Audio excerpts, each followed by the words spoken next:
What's up, everybody? Welcome to another review. This time to the SHF Spider-Man Homecoming figure. Let's get started.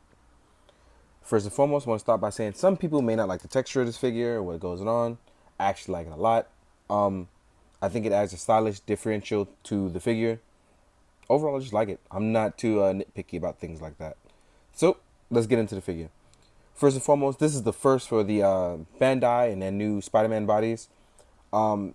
It's similar to the Bodycoon, but it's also different in many ways. They've added a cool butterfly joint, and they've actually made it a smaller figure, but I'll get into that in a second. First and foremost, I want to go over the look of it. Although it is movie accurate, the texture actually takes away from how accurate it is. But I'm totally fine with that, and I'm totally fine with companies when they take liberties, as long as it's not too crazy. Now, let's get on to the articulation. First and foremost, I want to start by saying this one is probably the best SHF body you'll get in terms of articulation outside of the fighting body that you'll get from Bandai. And the reason why is because they give you it in every bit of way and range that allows you to kind of just go forward and do a ton of stuff. Now, I may have slightly modified my Spider-Man waist by accident, and I'll get into that in a second. But yeah, you actually get a ton of articulation from it. So as you can see here, it's not like Spider-Man can't do other Spider-Man-like things. Excuse me. As I sit here and pose him now, you'll see that he's able to do all the Spider-Man-like stuff. Poses, kicks, things like that. So yeah, there's something to really look forward to here, and I think that's really dope. We'll start with the upper torso, I guess, and move on from there. So as far as the head, it can go slightly left to right. Nothing too crazy. It goes really far, ranging up and down, which is really good. And even when looking up, it can still look up further, so that's pretty good. Now, the arms are a butterfly joint, and what's really cool about these is that you can actually rotate it, go up and down, and still wiggle it around a little. And I like that a lot because it gives you more range of expression, especially for that of Spider-Man. It gives you the range to do things you normally wouldn't or you didn't think that you could do. And I like that. I like that a lot. I'm a big fan of that. The legs are really nice. It goes all the way up. As you can see here, leg can actually go really, really high. It's double jointed, just like the arms as well, also double jointed. So as you can see, there's lots of range there. The ankle pivot rotates all the way around, up and down, and its toe pivot as well. It's really cool. Now, in the waist, this way gets a little tricky, and I actually had to do this review over because of that. Because in the waist area, the one thing that I'm actually going to be really nitpicky about is right here, just this. The problem with this here, that's also attached to this piece here, and that's to keep it from the ab crunch from looking crazy.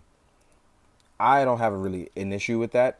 My issue is that because it's so small, and as you can see, the range is really far. But because of that, it actually leaves you. Now, what happened is, and I'm gonna rotate it out a little, is that sometimes the waist will get too tight up top, and it'll cause you to think that you've broken it. And I actually thought I broke mine, when in reality, it was just sitting on the joint too tight. So you may want to take a look into that. So no, you haven't broken your figure. If that happens, it's just that you may have taken the range a little too far and it'll pop off. So if your torso pops off, don't freak out, guys. Just don't. It's not even worth freaking out about.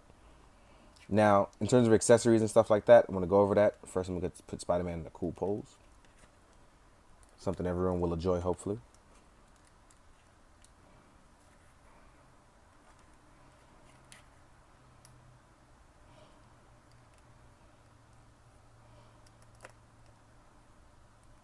Yep, let's leave it like that for now. Now, in terms of hands, accessories, and things like that, I want to go over it. First off, Spider-Man comes with 2 relaxed palms. Now, the thing about this is they actually gave him a slew of hands, and they're all 2 of each, so you don't have to worry about it just being 1. You actually get the open web crawling hands, or action hands, and things like that. It's also cool about all the hands. They give you the part for the web spinners in there. So that's really cool. I like that. You also get cell phone holding hands because Spider-Man also comes with a smartphone to hold. It's really cool. So you get to actually do it on both hands and not just one. And then most of the time, other companies just give you one. You also get these hands, which are really cool. The hand gesture. I forgot what it stands for. But call me, beat me if you want to reach me.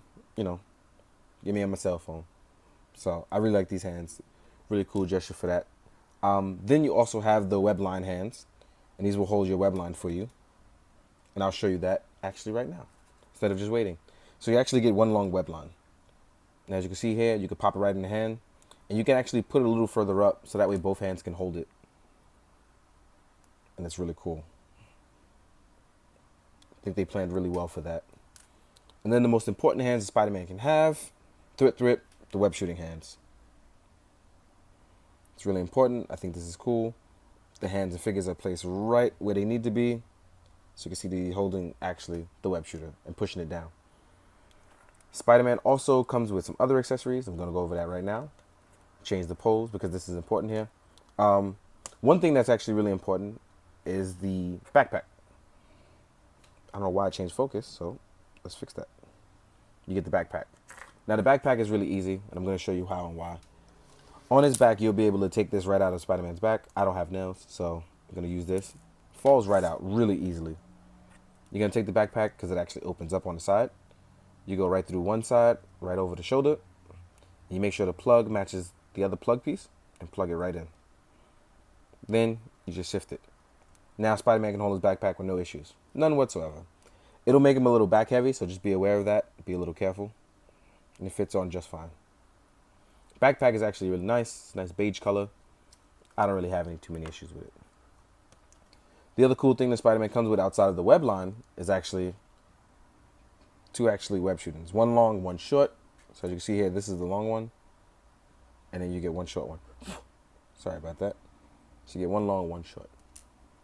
Also for the back piece, if you don't want to put the plug back in or you want to put him up on a Tamashii stage, there's actually a plug piece that you can put right into his back. And as you can see, you can plug a stage right into his back. That way you don't got to worry about it going around his waist. So that's actually really cool. Let's take that out. I'm going to leave that open on the back. Now, one cool thing about this Spider-Man is that the head joint is actually completely different. And that's because Spider-Man doesn't come with different heads. Instead, what Spider-Man does is, and this is really cool, this piece is actually very important. Don't lose this. Because what's going to happen is, and you can't see inside there, but what happens is you're going to push this out. And it will allow you, and please be careful with this, try not to scrap it. Try not to scratch it or scrape it.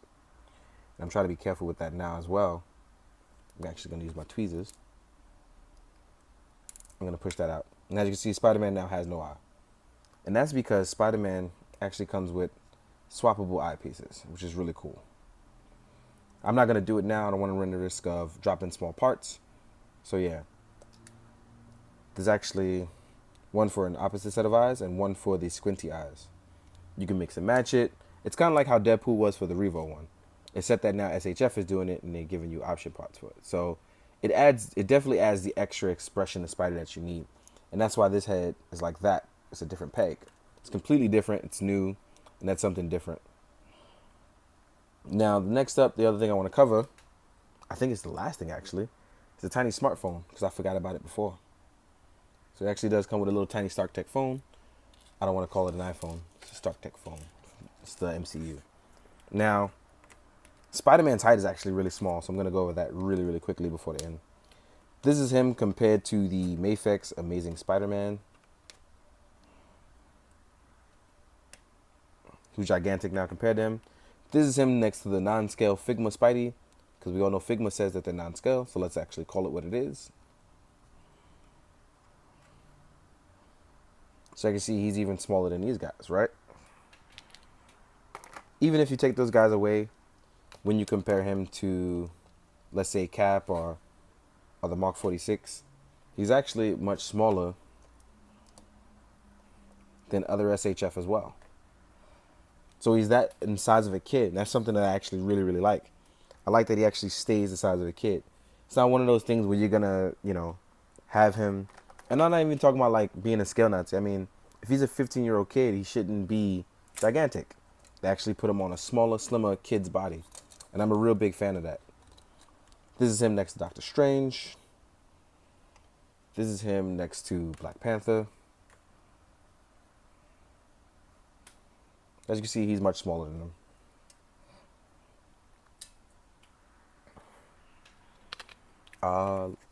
Let's put him up next to something else. This is him next to his Marvel Legends counterpart. This is him just next to a regular old Marvel Legends in general. And this is him next to an Articulated Icons. I don't know why my light is so bright all of a sudden. So yeah, that's him next to a bunch of stuff. And just in case you want to compare him to other SHF in general, here is the 2.0 skull to show you size-wise. He is still much smaller. Hope you guys have found this informative. I hope I pretty much covered everything. Hopefully I didn't miss anything. And hopefully I can get some pictures in at the end. I've been incredibly busy lately, so I have not had time for photos. But I do hope you guys have enjoyed, and I hope you're being good and doing good. Please drink your water, guys. Later.